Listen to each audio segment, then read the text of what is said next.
Start. All right. Well, first and foremost, thanks for everybody making the time. We know everybody's schedule's wide open, and I don't think it's ever really convenient to do anything unless you really want to. So hats off to all of you for joining us.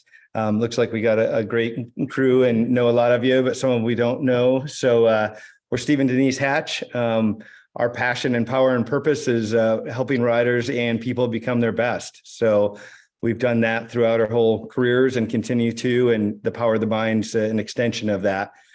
So we're really excited about helping people in all facets. I know we're obviously quite a few of you on here are the dirt bike world is where we come from also, but it's in every aspect that we can be better on the mindset. A lot of us have learned it to be really good or great on the dirt bike, let's say, but it's obviously the same for life. It's basically everything that you want to have in your life with the focus and the ability to do that in your sport, in your business, in your family, all those. It's all the mindset and trying to find out the right template and really understanding, getting under the hood, if you will, what's in there and how it really works. We have tools in our toolbox to work on the motorcycle. But I think the cool thing with Denise's expertise and knowledge and study for many, many years is fantastic, that she'll dissect the mind a little more and kind of show us where we fall in. And then my job's more of the storyteller, will be more how it relates to the real world in some instances. And we all have different ways that we've learned this stuff. But yeah, welcome. And I'll let Denise start off also. Yeah. So thanks so much for being here, just taking the time for yourself, because as Steve and I always say, the mindset is what separates the good from the great. And we know how much time, effort, energy, blood, sweat, tears you've put into your training or into yourself to make yourself the best at what you're doing, or you wouldn't be here. And so, I know we have the elite group because you're interested. And so what we want to talk about tonight is win before you begin. And what that means is that we get the mindset, the deep subconscious, the deeper beliefs aligned to what it is that you want to do. Because as you've heard us probably say many times before, if that deeper mindset isn't aligned to your goals, you're not going to get your goals. And the kicker is that the deeper mindset, that subconscious, is the part of us that we don't recognize. We don't see it. It's so habitual. It's so patterned that we're not even familiar with what's programmed in there. We're just doing what we know to do. We just keep trying to get better by pounding more laps or training more at the gym or whatever it might be. But what we want to reveal tonight is a way for you to possibly see what's in there. Is there a way to reflect, to recognize what are those deeper beliefs? And so we've thought this through a little bit, and we've thought about, when do we get to see ourselves? Because that's the first thing, like having the awareness, having the recognition, and then changing it. Right. So that's what we're after tonight, is to take a look at all that. So I'm going to just share a screen with you. Let me pull this up and we can.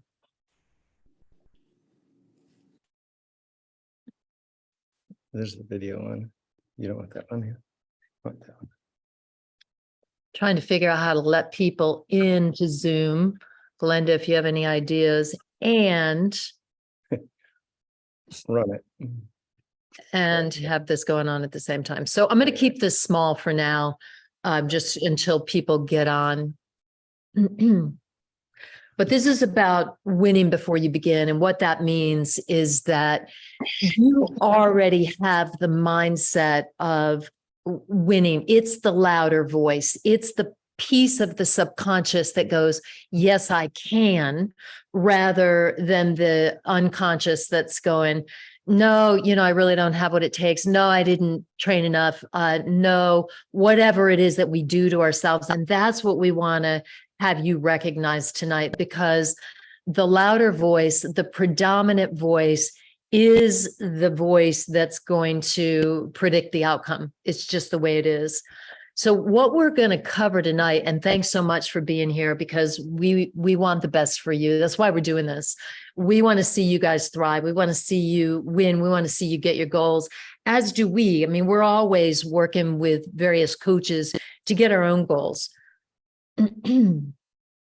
So what we're going to cover tonight is everything is attained through the mind. What does that mean? We'll cover that. What comes out when you're squeezed? Because that's going to reveal a lot. Do the same, stay the same. And then we're going to do some reverse engineering of mindset to get you set up to know that you can win before you even begin the game, begin the race, before you maybe even get onto the practice track. Yeah. And I think to add in, there's win before you begin. Denise and I have been working on this for a week or so, as well as there's two ways to think of it. And the way that Denise is the deeper level of the mind, my mind quickly goes, oh yeah, before you begin, that makes total sense. You know that you have to prep. So if you decide to, do a running race of 10 miles and you don't have any running shoes, you might want to start with setting it up for success. Like buy a set of running shoes, buy a set of running shorts and a t-shirt or whatever you need, and then start running to accomplish that. But Denise is going on a deeper level through the mind of what really stops us from attaining those goals, which is way deeper than my style of just going, okay, I know how to do this. All we do is, stack them backwards and reverse engineering. But what Denise is really articulating and saying is understanding the mind of why that we don't get to win before we begin, because there's a lot of hoops and walls and things that are habitual or we've learned, or you'll see as we go through this PowerPoint, and we'll keep it fun and we'll keep it informative and tell some stories. So it's kind of tying it all together with the title, because you can take it in a few different ways. So what we want you to know tonight is that everything is attained through the mind. Without your mind, you can't function.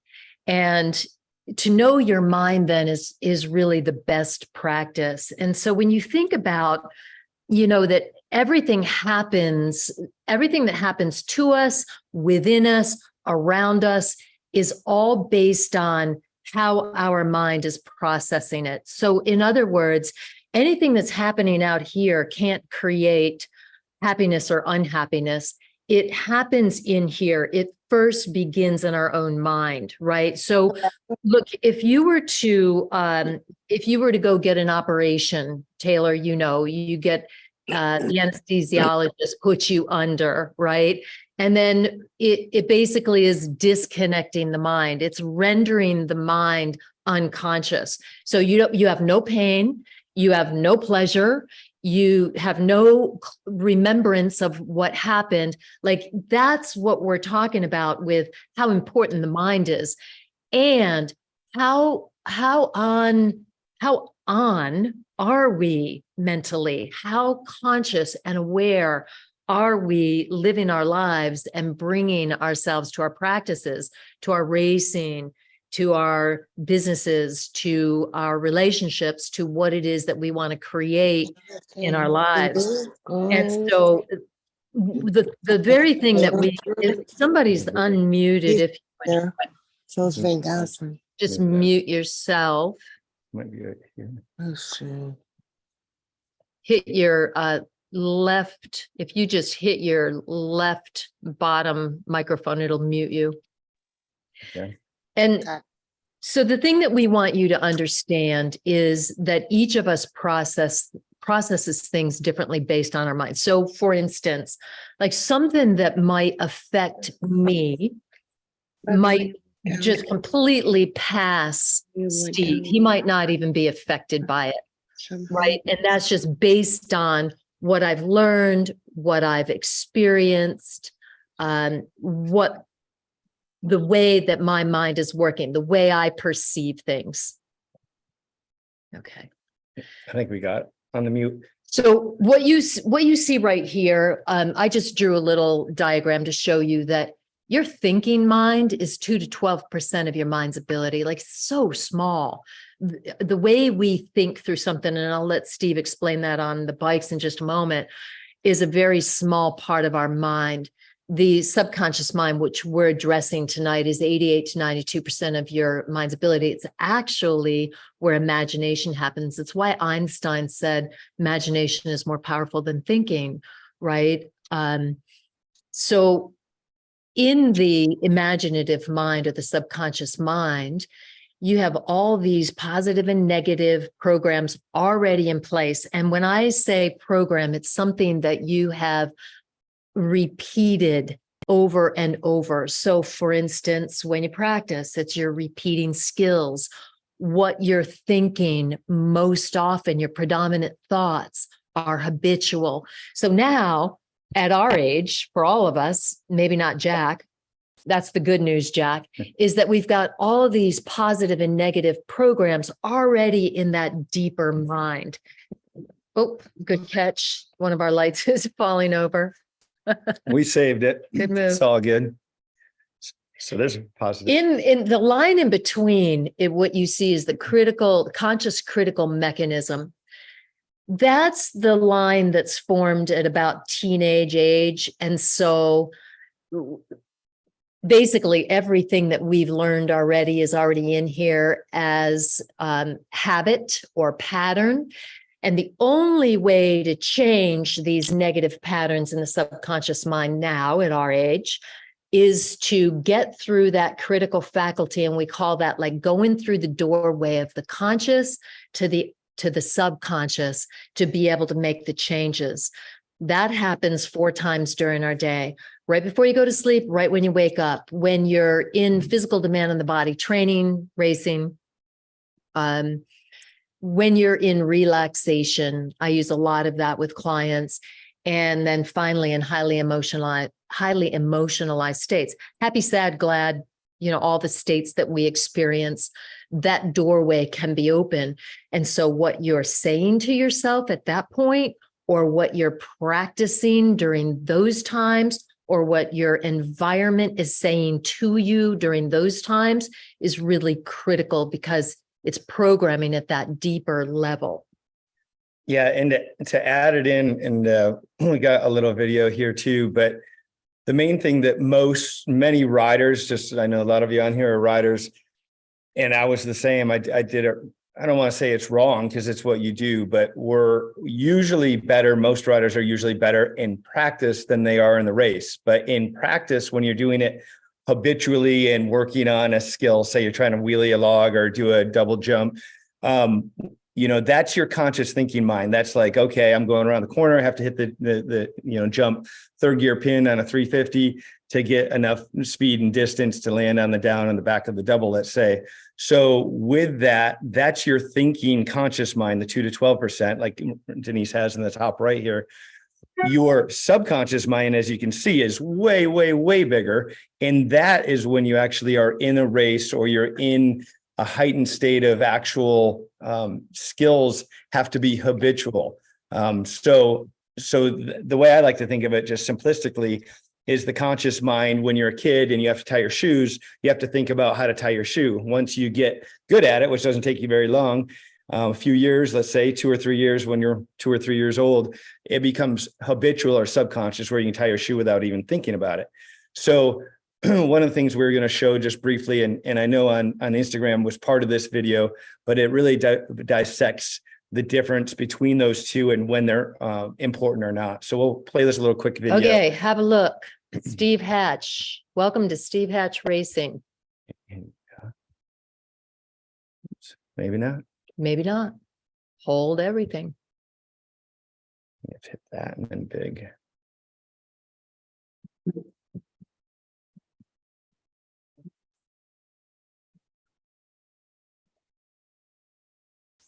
Hatch Racing was developed after I got done with my career, and it's coaching, mentoring, and training of riders from beginners to pros. It's the program really that I wish I had when I was racing. A lot of people are fit, a lot of people are fast, but they don't have the mindset. They don't believe they can. They're not programming in the right stuff. But it's the mindset. The old saying, whether you think you can or you can't, you're right. So we're taking that to a whole other level. If you're thinking bad thoughts, you're not going to probably become a champion. So we're really programming in at the subconscious level. And my wife's been doing that for 25 years all over the world and teaching her own programs on it. Your conscious mind is anywhere from 8 to 12% of your mind. Your subconscious is anywhere from 88% on, and that's the deeper one. So you can actually program a rider with their breathing, with their visualizing, programming in at the subconscious, because once you get to the starting line or the gate drops or whatever happens, that's exactly the time that you go to subconscious. You can't be thinking, let the clutch out and accelerate, or really that log second gear. You have to already be habitual. So we're programming down into the subconscious. So when they get on that starting line, it's an automatic system.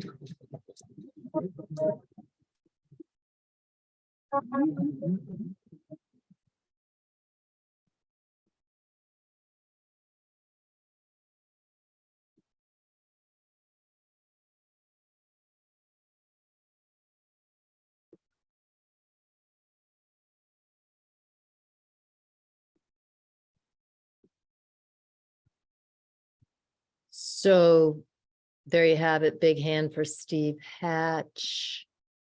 And what we want to take away from that is that, Steve habitually practiced all the skills, right, over and over on the track. And that's what people tend to do. You practice, you hit the track, you do everything that you know to do to make sure you're going to win the race. The thing that we want to give you tonight is to set yourself up to win before you begin, is to practice the mindset. Because look, here's the thing. On the way to the race, you've already made the decision unconsciously, subconsciously. You have it or you don't. You've already got that in the mind. And here's what we do as human beings. We've got two guys sitting on the shoulder. This is always going back and forth. I can do it or I'll never be good enough. And it goes back and forth and we bounce from one or the other.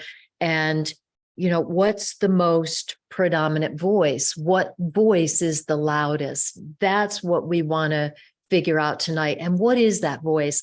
What's it saying?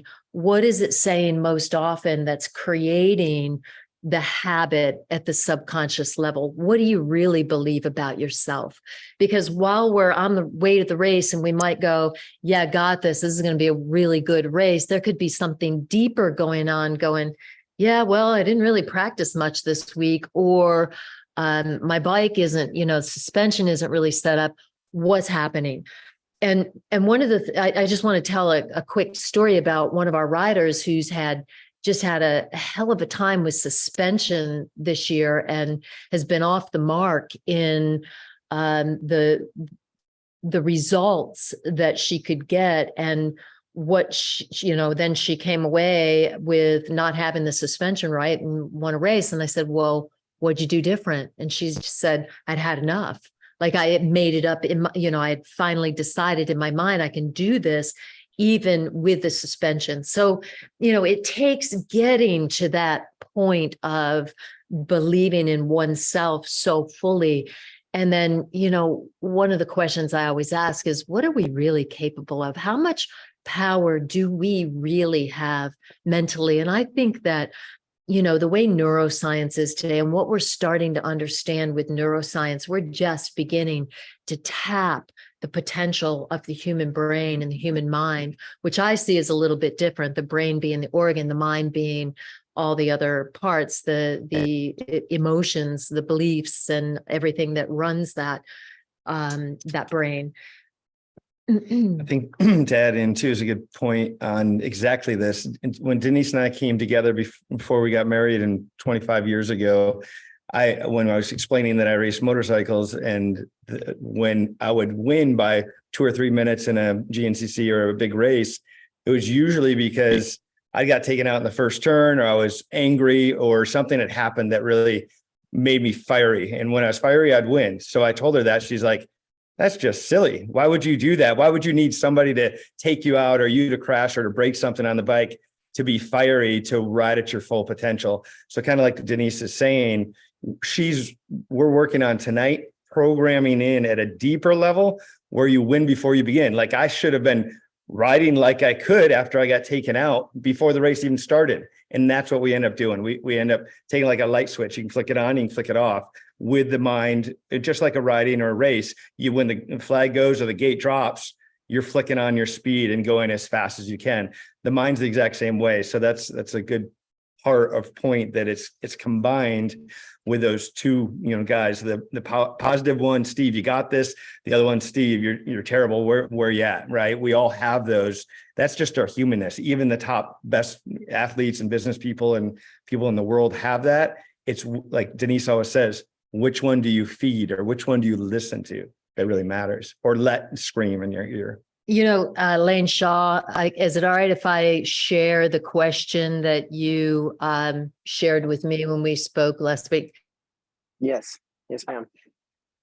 This, because, I think this is really important. And one of the things that I want to say to each and every one of us, myself included, it's why I do this work, is that, what the universe had to go through to create us was nothing less than miraculous. Like, each of us are such miraculous beings, and we tend towards something that we get really good at. Like, each of you are working to be better at various parts of your life. But Lane said to me last week, I've been asking myself this question: who is Lane Shaw, and why am I so important?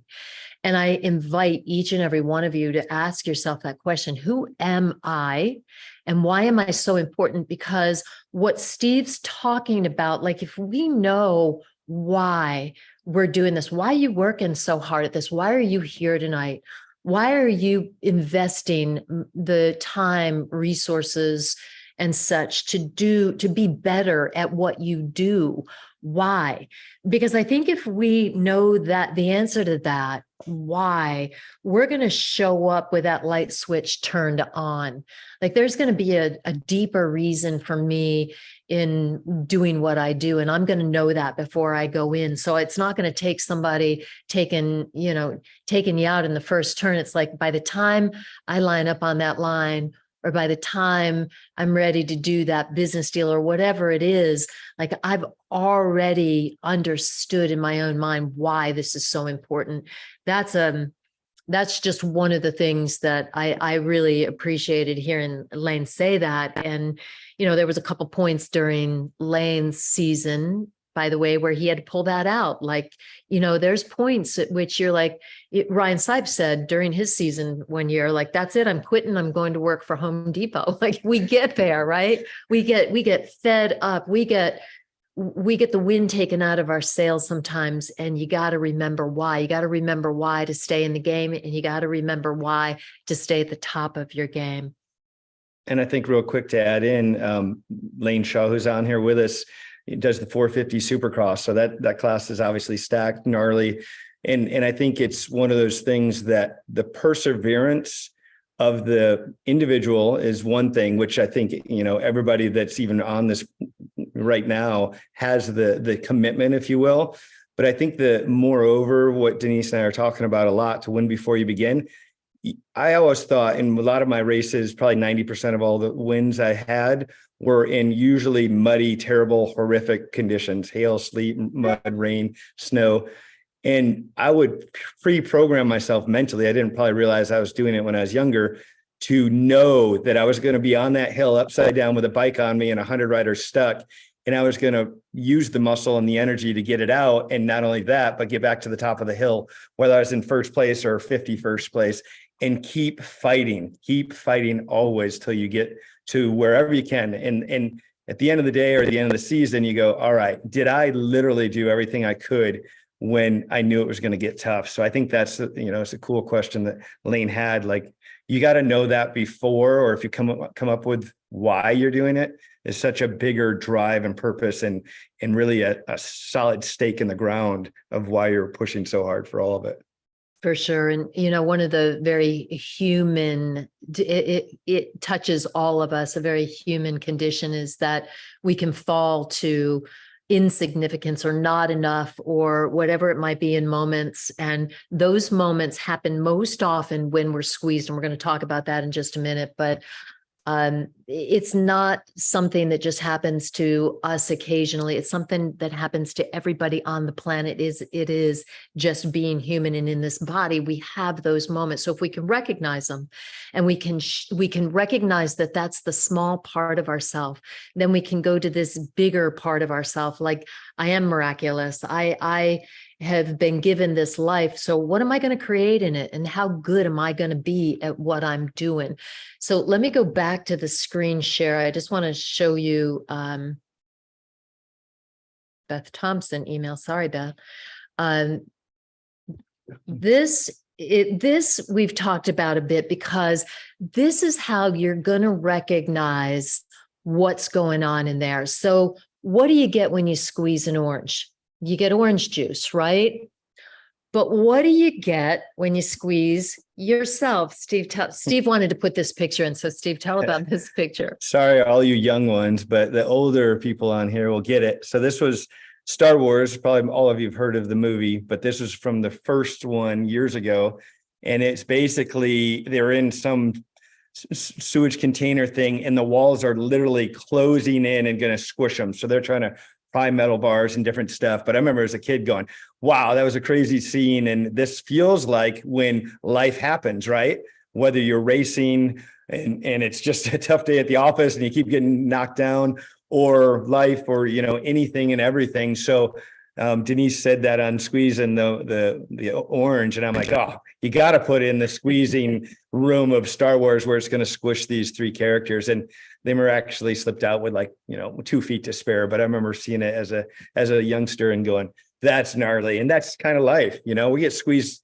And it's interesting how quickly it goes. I don't know about you. I'm sure everybody's similar to me, but seems like you can have 19 things during the day go perfectly planned, and then one flips you upside down. Then you're like, it flips your whole world upside down for a second. And then I think of it also like Denise is teaching you. Do you recognize it? Can you pull a tear off? Can you reset and go back into dealing with it and moving on without having it drag on for months or years or hours or whatever it may be? So this is about getting squeezed. So what we want to point out about getting squeezed is it's one of the places when you're under duress, when you're stressed, and, look at our world today. There's a lot to be stressed about. We have a lot of opportunity for stress.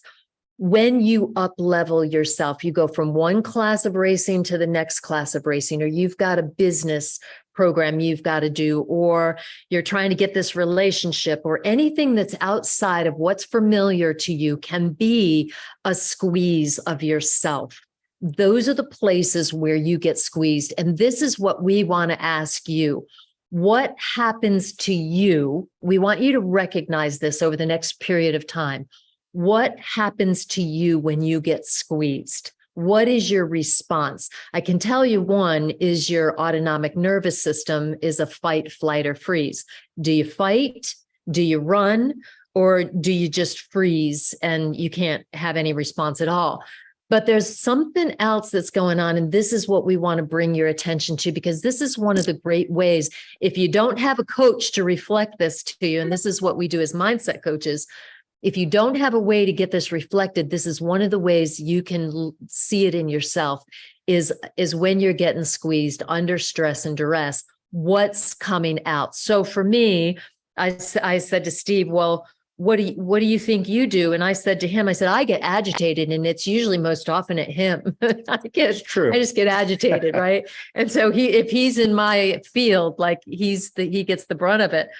And then sometimes my nervous system freezes. And I said, well, what do you do, Steve? And he says, I'm perfect in every way, and it's everybody else's fault. It's really true. No wonder she's agitated with me, right? But I was kidding. right. But he does get feisty. He can put on the gloves, he can fight. And that's what he did in racing. And so that worked for him. But we want to know from you, like, this is a place where we can really take a look at ourselves and know what's coming out, what's in there when you get squeezed. Chat us up, you guys. Put it in the chat. Like, we want to know. And if you're not familiar with Zoom, you have a chat at the very top. You have a chat at the top. And I'm going to take this off for just a minute so you can chat us, because I want to know how you get squeezed, like what happens there. Angry is a big one. And we see that a lot with the athletes, and that's the element of fire.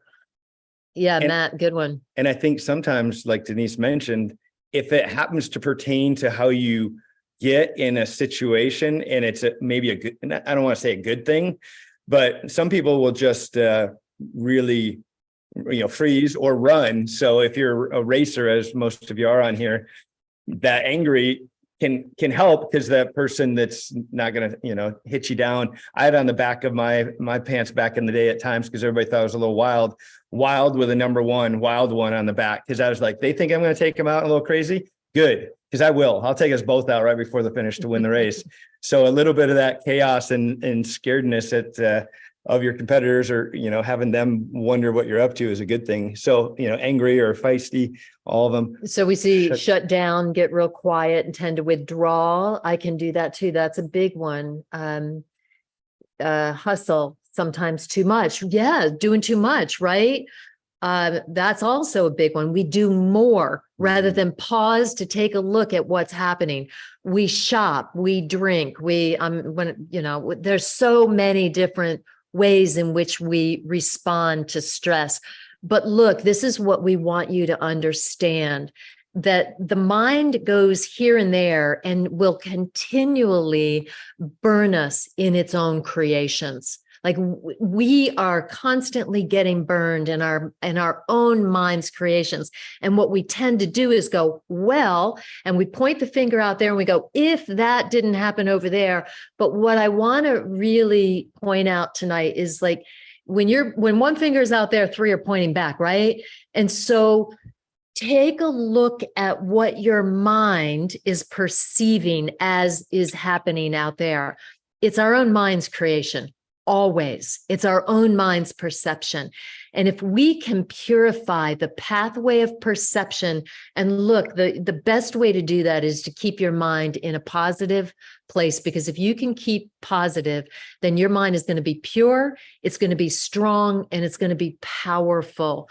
So just remember that, when things are working you and you're getting squeezed and you're recognizing what's coming out, I want you to I invite you to go back to, well, how can I change this in this moment? What is the silver lining? How can I find a positive aspect of what's going on right now? You always can. I mean, we're incredible beings. We can create.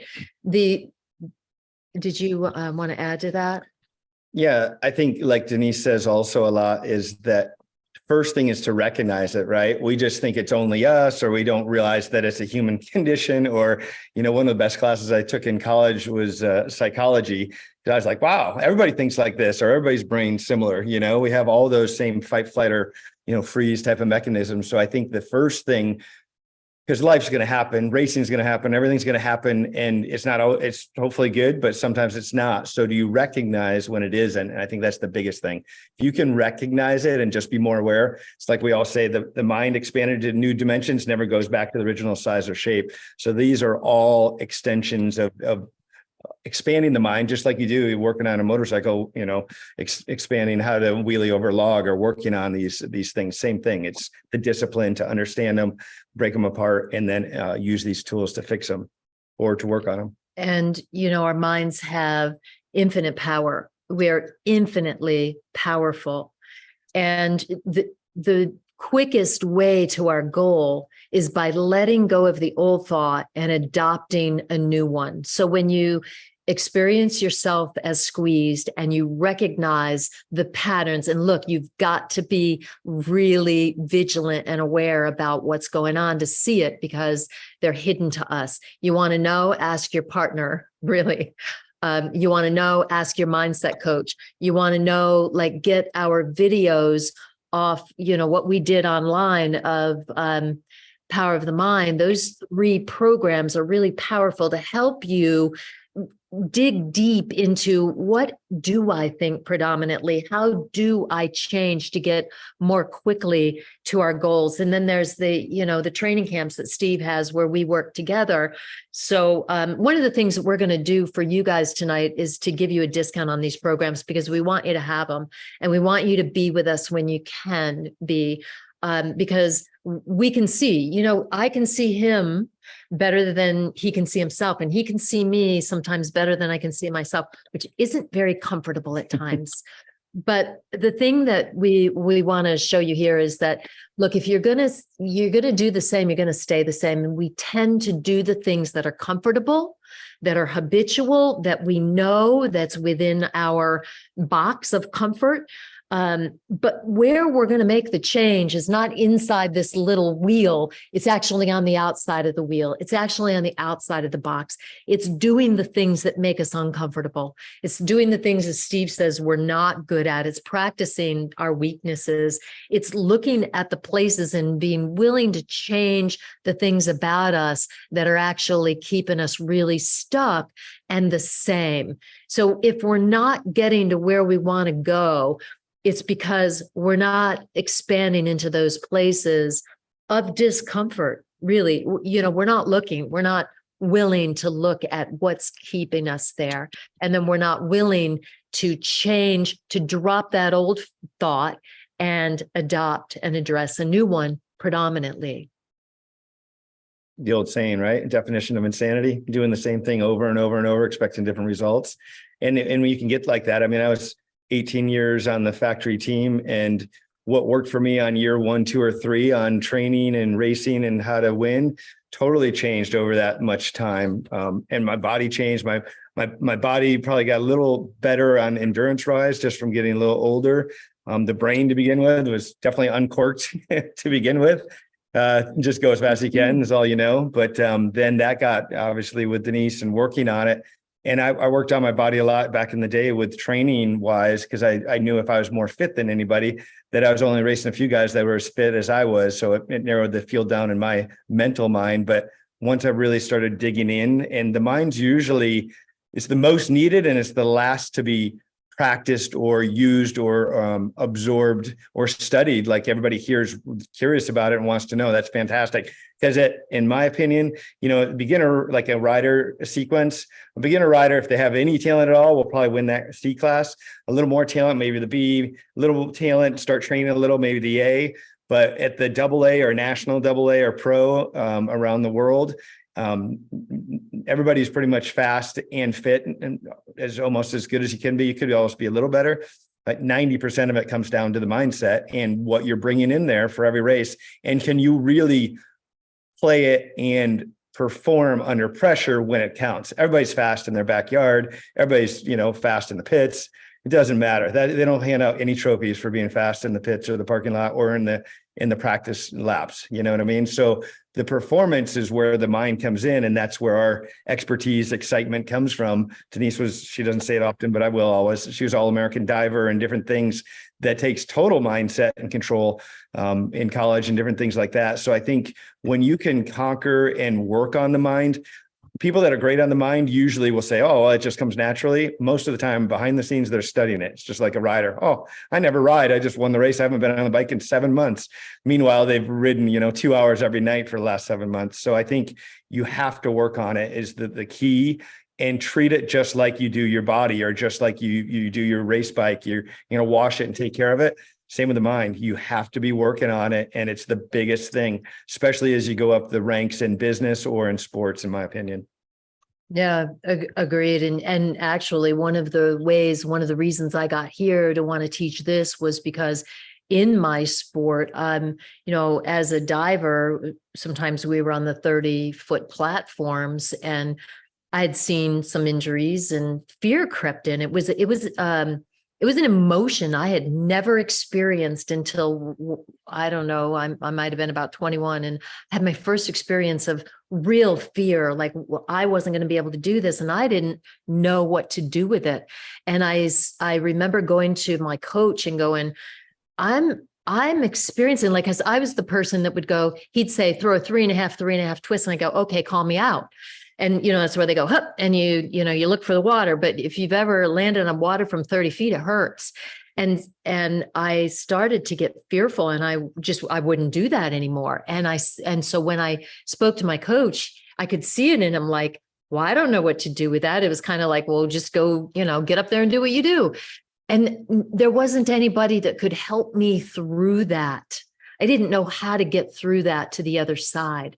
And, oftentimes when you experience an injury or you experience a fail or something, you get a little bit more timid and things come up that we got to know how to work through. But check this out. One of the things that neuroscience says, one of the ways to constantly get the win or to keep yourself in that positive frame of mind is to celebrate every win. And every win might be like the fact that you're on here tonight. Every win might be the fact that you recognize when you get squeezed this week, what tendency you went towards. That's a win. And can you take a moment to celebrate yourself? I'm going to out myself. I find it really hard. I find it really hard to celebrate my wins because I'm on to the next, like, gotta go, gotta move. I'm in the hustle. And Steve is too. And it's very seldom like he wants to go have a margarita. And I'm like, margarita, who's got time for that? I got to get up early, but truly however we can celebrate ourselves is showing to be a really powerful way to program and stay in that winning mindset. So lastly, here's what we want to do. I want to give you a little bit of practice because I want you to take this away with a way to practice this. There's 3 things. First, we got to notice what the mind is doing under stress and duress. So I want you to notice that this week. And when you catch yourself, we're going to practice breathing alternate nostril breath. I'm going to teach you that because neuroscience also is saying it's so cool what neuroscience is finding these days. There's so much study and it's really incredible. I don't know if you're keeping your eye on some of the stuff that they're figuring out, but it's incredible. And what's been said about prodigies and the greats is that they use both hemispheres of their brain. Most of us are predominantly one hemisphere or the other. But neither. Or neither. I'm kidding. I'm kidding. But to use both in harmonization is creating the greats, the prodigies. And so the breath technique that harmonizes the brain, that syncs the 2 hemispheres of the brain is the alternating nostril breathing. So we're going to do that. And then right behind it, I've got this question for you. I want you to ponder this for a minute because we're going to put this into a little bit of a visualization behind this breath work. The question is, if you were the best in the world at what you do or what you want to do, how would it look? How would you act? How would you feel? Or what would you say to yourself? Right? So just pause on that for a moment and chat us up about that. We'd really like to know, what would you say to yourself if you thought of yourself as really great at what you do? How would you see yourself? If you knew that you were the best at what you did, how would that look? And look, some of us operate in images. Some of us operate with being able to hear things. We get things through hearing. We get things through images. Notice what that is for you. So chat us up. What would I say to myself if I were the best at what I do? Steve, what would you say?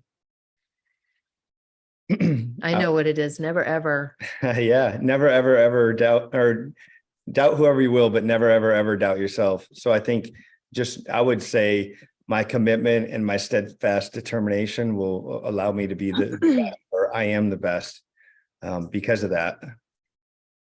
So, Carl, thanks. I'd say it is validation of the work I put in, right? To validate and to celebrate. That's massive. It's great. What would you say? What would I say? Oh, on the spot. I hate it when that happens. I would say, yes, of course, because that's who I am.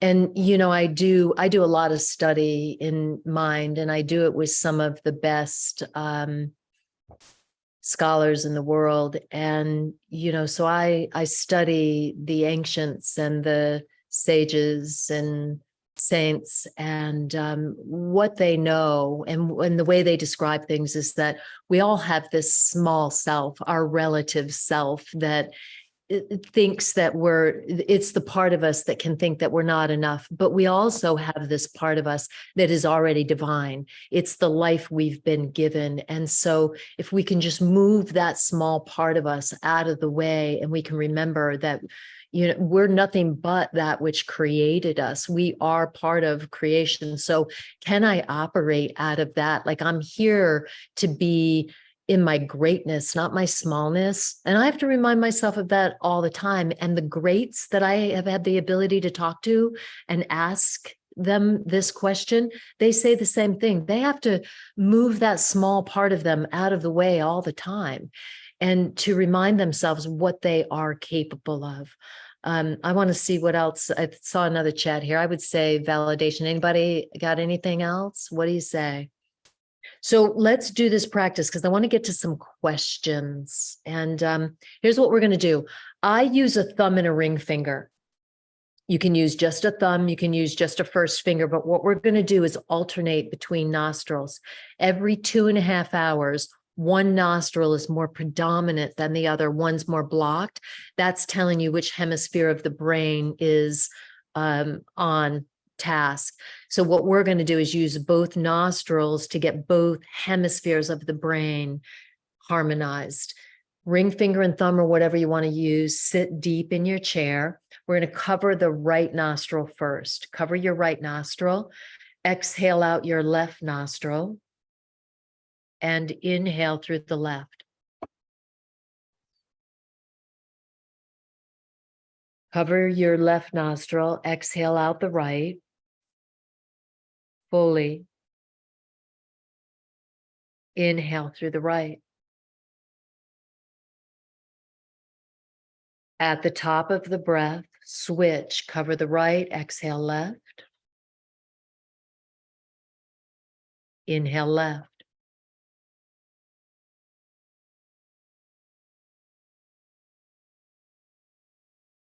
At the top, switch. Exhale right.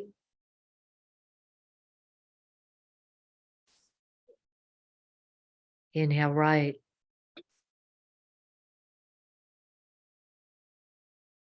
At the top, switch. Do a couple more on your own. For time purposes, we're only going to do a minute. Exhale, then inhale.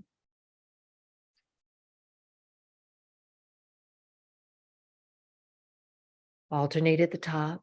Exhale, then inhale.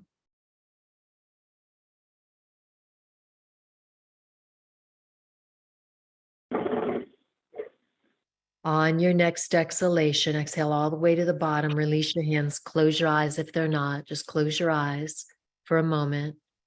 And I'd like you to imagine what came up for you in that question. If I were the best at what I do, what would it look like? What would I act like? How would I feel? What would I say to myself? Just take a moment to bring that to the forefront of your mind. What would I say to myself? How would I look?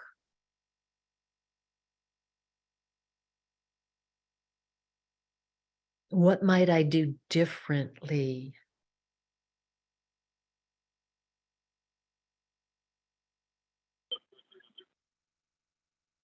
In what way would I believe in myself to win before I begin?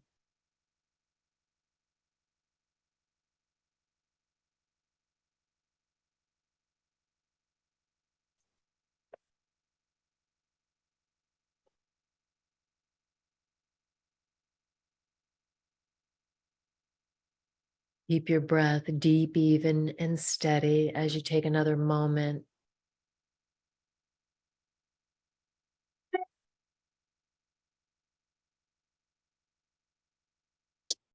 And when you're ready, just simply open your eyes. And that's the practice. We have a little bit of time. Love to hear about anything, questions, how that went. We have also, we've made you a fun sheet, basically, to help really drive this in and let you do your own contemplations on your own time. So we're going to send that to each of you. You can do a little bit more work around this, but this is the protocol. Notice Pay close attention to what's really in there, what's predominant in your thinking, in your beliefs. Breathe, alternate nostril, harmonize the two sides of the brain. And then take, and that's 5 minutes, by the way. We did 1 minute for time purposes. That's 5 minutes. Take 5 minutes out of your day to do that practice. And then take time to imagine, just imagine, because the imagination is the 88 to 92% of your mind's capacity. You imagine more often, you're going to create that win before you begin, right? We're imagining all the time, you guys. We're imagining all the time. What is it that we're imagining? We just want to get more deliberate about that. So unmute yourself or chat with us. You have anything that you want to say, add? What did you experience? Anything? Are we hearing something that's... Get closer to your mic. Say it again. We can't quite hear you. Somebody's asking a question, I think. Their mic was just on, just Oh. background noise. Thanks. Gotcha. Thanks, Matt.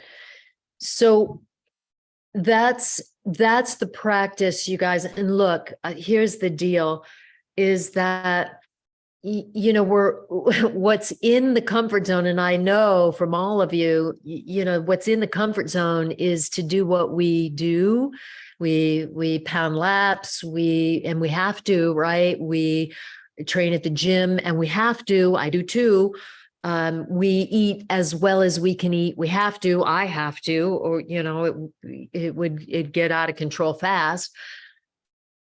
And the most important piece is that we do this practice of mindset. We understand ourselves. We understand our own minds, because it is the most powerful practice that we can actually implement to be able to win before we begin, to win at our lives, like just to win at this journey, the journey that we're having and in experiencing. Are we happy? And the happy is not based on the result that you just got last weekend, win or lose. The happy is in here. It's what we choose. It's what we catch ourselves on. It's how we create our own mindset. And so, you know, recognize that. How much do we go out there to go, well, that result stunk. You know, I'm not very happy about that, or whatever it is. Can we turn that in and make that experience really powerful, really potent, by recognizing that it's our mind that's having that experience? It's not something that happened out there. It's the way I'm experiencing it in here. And then go to work on this practice we gave you. We're going to send that to you as well, so you have it. And we invite you to make that regular. The way to make it a habit is to do it consistently every day for the next month. See what happens. And I think to add too, we just got a few minutes left and I'll let you guys go. But when you really use that with the breathing and with your thoughts, and seeing that, we had a rider earlier today over here, a younger rider, Denise was working with on the mindset, and visualizing and working on that. I was telling a few stories that I've told Denise over the years on meeting Mario Andretti, a Formula One world champion that was my hero as a kid. I'm like 7. And I remember meeting him and how nice he was. And he was the world champion Formula One driver at the time. And there was a little guy and asked for his autograph. And he's like, sure, son. And super nice. And I said, Mr. Andretti, can you have your autograph? And he said, sure. So he signed it and patted me on the back. And I thought, man, that's cool. If I ever get to sign an autograph for anybody, I'm going to be really nice to everybody. But what happened was I started visualizing from that day forward at 7 years old, signing my autograph. So I had to start practicing that, which is pretty chicken scratch to begin with. But I was halfway decent. I remember showing my mom and dad, and they're like, I can't even read who this guy is. So they're like, you got to make it readable. So then I kept working on my S's and my H's. But same with football and different things. Tony Dorsett and a few guys from the Dallas Cowboys, they were my heroes. And I would literally visualize, and I played football with the helmet on, with the Dallas Cowboys, with the mouthpiece in, and all stupid stuff that you're like, who is this kid in the living room with his helmet on at 8, 9, 10 years old? But what happens was that visualizing, that dreaming, if you will, also to like Denise's point, you know, if you could be the best in the world, how would you act? How would you see yourself? I remember doing the, you know, winning with my hands over my head way before I even came close to winning a race, especially even at the beginner level, nevertheless at the top of the world or winning, you know, the world trophy and the junior team or different things that I've been fortunate to do. But point being is, if you can dream it and see it and build it and instill it in your mindset, which you've got the keys to the kingdom, the reality is just a little tidbit of life and what you're dealt with or whatever. But if you can dream so much higher, like I shouldn't have even been a motorcycle rider, I shouldn't have been a football player, I'm a little tiny guy, all these things, it doesn't really matter. And what you're born into or all these other beliefs, that's what the mindset does. It's putting it together in a whole package to become your best self. It doesn't matter if your journey, rich or poor, or any of it. So I think that's the amazing thing that most of us kind of blend into our society or where we're born or any of these kind of stupid stuff, if you will, that it's not stupid. It rings We true adopt to us. what we're Right. putting in there, what we see, what we Card hear, what we access. experience, we adopt those beliefs and behaviors. But, you know, You this don't have is, to. we don't have to. This is the key to the kingdom that Steve said we're giving you, is to know how to reprogram that and to understand our capacity, what we are made of, and, you know, what do we deserve? Like, what can we do? Well, here's another great question for you. If we know that about ourselves, how can we turn around and help so many other people, right? I mean, the difference that we can make, no matter what it is, if it's getting on the podium or giving a speech or winning a trial, right, Peter Anderson? Like, you know, it's just how much can we do with the power that we wield? Yeah, fantastic. Well, appreciate everybody taking and making the time, and great to see all the smiling faces on here. Thank you from Denise and I. And yeah, we'll send you the questionnaire, which will help keep going on, kicking this off, and a few cool offers for you. But really great to see everybody around the country and the world. So thank you for joining us. And we'll be sending you a link. It'll have a Pro Rider 50. So all of our mindset stuff's 50% off. So any of that stuff that you want for the next couple of weeks, we'll have it on there. So it'd be easy. But thank you everybody for joining. We really, really appreciate it. Yeah, thank you all. Really appreciate your tenacity and what you offer and who you are. Thanks for being here. It says a lot. And caring for yourself to be better. Yeah. Thank you, everybody. Be well. Be powerful. Be awesome. Be awesome. Great to see you all again.